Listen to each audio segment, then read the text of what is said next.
गरुडगमन तव चरणकमलमिह मनसि लसतु मम नित्यं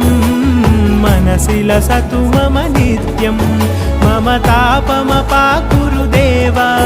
मम पापमपाकुरु देव मम तापमपाकुरु देव मम पापमपाकुरु देव मम तापमपाकुरु देव मम पापम